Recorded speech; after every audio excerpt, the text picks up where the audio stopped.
আমাদের প্রিয় কেউ লাইফ সাপোর্টে আছেন শুনলেই আমরা আঁতকে উঠি, কিন্তু চিকিৎসার কোন পর্যায়ে একজন রোগীকে লাইফ সাপোর্টে নেওয়া হয়? লাইফ সাপোর্ট বা ভেন্টিলেশন আসলে কি আমরা কি জানি?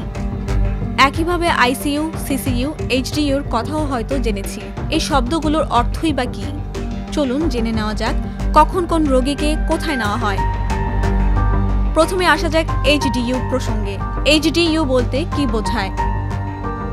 এইচডিইউ এর পূর্ণরূপ হাই ডিপেন্ডেন্সি ইউনিট। একজন রোগীর অবস্থা বেশি খারাপ না, আবার স্বাভাবিকও না, কিন্তু অতিরিক্ত মনিটরিং প্রয়োজন। এমন অবস্থায় রোগীকে এইচডিইউতে পাঠানো হয়। ওয়ার্ড, কেবিন বা আইসিইউ এর মাঝামাঝি যে অবস্থা, সেটিই হলো এইচডিইউ। মূলত রোগীর অবস্থা যেমন হার্ট রেট, রক্তচাপ, রক্তের অক্সিজেনের মাত্রা, কার্বন ডাই অক্সাইড বেড়েছে কিনা, অ্যাসিডের পরিমাণ, লবণের মাত্রা, ইউরিন আউটপুট ইত্যাদি দেখে প্রয়োজনে বিশেষ পর্যবেক্ষণের জন্য এইচডিইউতে নেওয়া হয়। সিসিইউ অর্থাৎ করোনারি কেয়ার ইউনিট। এবার বলছি সিসিইউ সম্পর্কে। জানাবো একজন রোগীকে কখন সিসিইউতে নিতে হয়। সিসিইউ অর্থাৎ করোনারি কেয়ার ইউনিট মূলত হৃদরোগজনিত জরুরি অবস্থা যেমন heart attack, acute coronary syndrome এসব ক্ষেত্রে রোগীকে সিসিইউতে রাখা হয়। হৃদরোগে আক্রান্ত কোনো রোগী যদি মাল্টিপল অর্গানের সাপোর্ট দরকার হয়, তখনই রোগীকে সিসিইউতে নেওয়া হয়। আর রোগীর মাল্টিপল অর্গান বলতে ফুসফুস, কিডনি বা ব্রেনের প্রয়োজনকে বোঝায়। সহজ করে বললে হৃদযন্ত্র সংক্রান্ত জটিলতার রোগীদের সিসিইউতে নেওয়া হয়।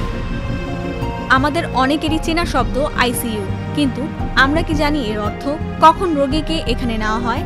আইসিইউ এর পূর্ণরূপ ইন্টেন্সিভ কেয়ার ইউনিট। কোনো হাসপাতালে আবার বলা হয় ক্রিটিক্যাল কেয়ার ইউনিট, যেখানে রোগীর একাধিক অঙ্গের ব্যর্থতা বা যে কোনো গুরুতর অবস্থার জন্য সার্বিক চিকিৎসা দেওয়া হয়।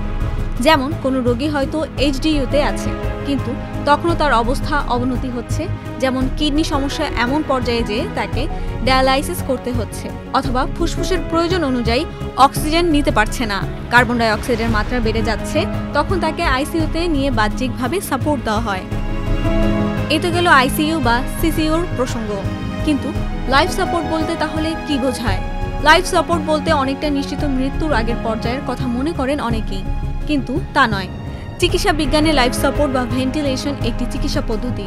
রোগীকে বাঁচানোর উদ্দেশ্যেই লাইফ সাপোর্টে নেওয়া হয়। মূলত রোগী যখন নিজে থেকে শ্বাস প্রশ্বাস নিতে পারেন না, তখন প্রথম কাজ হলো শ্বাস প্রশ্বাসের ব্যবস্থা করা। এটিকেই ভেন্টিলেশন বা লাইফ সাপোর্ট বলা হয়।